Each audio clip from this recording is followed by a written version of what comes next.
चलिए आज 5वीं पुण्यतिथि के उपलक्ष्य में हम इनको स्वर्गीय नहीं बोल सकते, इसलिए क्योंकि ये स्वर्गीय नहीं, आज भी हमारे दिलों में, हमारे घरों में, हमारे मन में, हमारी श्रद्धा में, हमारे विश्वास में आज भी राम बच्चन चाचा जिंदा है। और हमें लगता है कि जब तक धरती रहेगी इनके कीर्तिमान को हम सब नहीं भूल पाएंगे। जो इन्होंने किया हमारे लिए, इस धरती पे अगर हम कुछ बोल भी रहे हैं तो इनका बहुत बड़ा योगदान है इस धरती के लिए। तो मैं चाहता हूं कि जोरदार ताली बजे हमारे चाचा के लिए, जोरदार आई लव यू।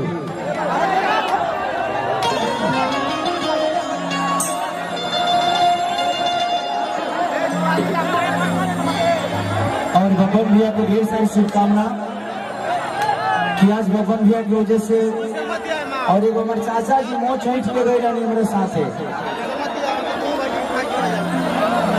वहाँ के ऊर्जा देख के उम्र में भी लागल कि ना वो धरती बांध के जाए के चाहिए। और यही से विदेश छोड़ के हम आ गए नहीं, वह सबसे प्यार करे खातिर। आज केसरिया दुनिया के कोनो कोना में जाओ तो कहा, लेकिन वो उनके आशीर्वाद वाले हलस तब वो लायक बना। इसे हम कोशिश करेंगे कि हर वक्त हर समय रवा सब की मनोरंजन खातिर कुछ नया करी, कुछ अच्छा करी, ताकि रवा सब के प्यार हमेशा हमारा तो बनल रहे। तो थोड़ा सा भाई, थोड़ा सा साउंडवा के अलग से थोड़ा सा पीछे रहा तो देर तक हम गा पाए। बोलो हवा से ना तो ये तो गलत बात, ये संभव नहीं है। जो संभव है तो उन्हें कहो भाई, जीवन भाई लगता जीवन राम जी है ना।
बहिमान बधाई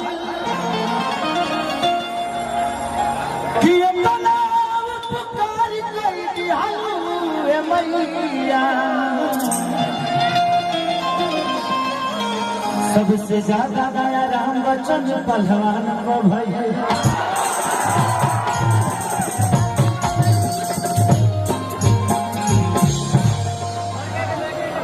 देखिए ये धरती से राम जुड़ गई बा, यहाँ के नाम में राम बा। तनी के यहाँ लोग कहे ला ना, पहले के लोग नामों रखत ला, हमार नाम शत्रुघ्न है, लेकिन क्या कर बोलो केसरिया प्रचलित हो गए, वहीं छीट का बराबर साधना हो। आज हमके हमारा नाम से हमारे घर के लोग भी ना जान पाएगा। इस समाज हमके केसरिया बोला से खेसरिया के का ना बोला। ट्रेंडिंग स्टार तो हिस्ट्री स्टार तो मिस्त्री स्टार, हिट मशीन बताओ, इतना निमन शरीर के लोग मशीन बना दे हो।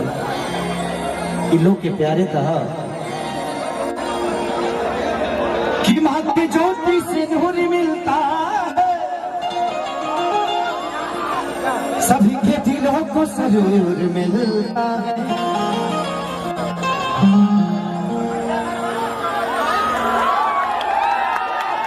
चाचा हमारे शूटिंग होते हैं छठ के, तो हम चाचा काफी दूर ले रीट के नहीं हमारे बबन भैया रहने, यहाँ के साथ बहुत सारा लोग रहे, बड़ा प्यार मिलल। यहाँ से मिलने के बाद हमके लागल कि एगो पिता के आशीर्वाद हमके मिल गई, और हम यहाँ के जब गले लगनी तो बुझाई कि हमार बिछड़ल बाप मिल गए बड़े।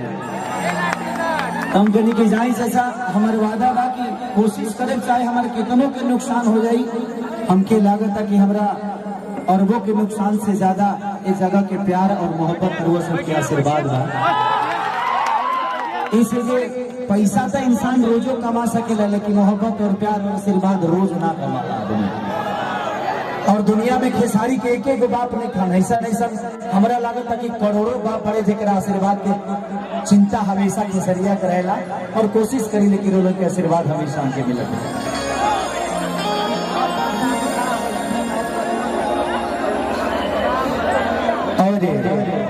अभी हम सुनिए कि चाचा मुखिया से भी खड़ा बनी, चाचा हमार चाची खड़ा बड़ी, हमार माई खड़ा बड़ी, तो हम अपील करत तनी एक बार खेसरिया के माई के जिता दिया लो। राजनीतिक मंच ना है, लेकिन इमोशन बा अपना परिवार से जुड़ल हुआ आदमी बात को बोलना सा, लेकिन ख्याल जरूरत है। इतना हम माला पहन लेनी, हमें लागत है कि इतना गाला में माला आ ना पाए, लेकिन आप लोग समझ लीजिएगा कि खेसरिया आदमी के माला पहना देना।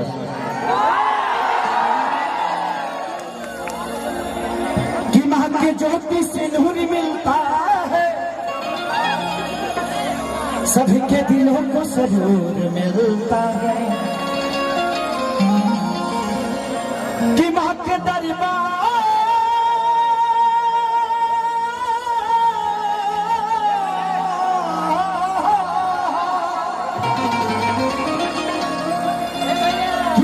दरबार में जो जाए खाली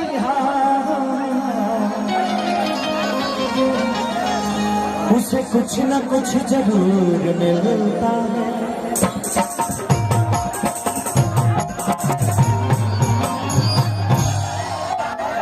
सुनो राजा पीके राजा, तू गड़िया जंग चला। एगो गाना मन बड़ा देवी गीत में बाजे रहा कि चुनरिया पिया हो, चुनरिया पिया हो, अले ले दे हला की चुनरिया पिया।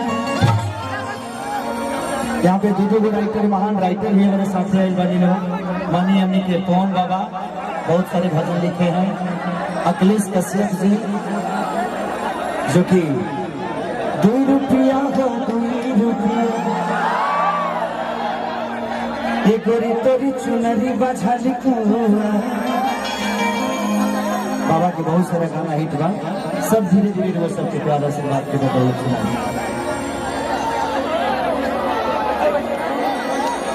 लेकिन एगो भजन माई के जो हमारे समझ लीजिए कि हमारे खातिर आरती है कि माटी के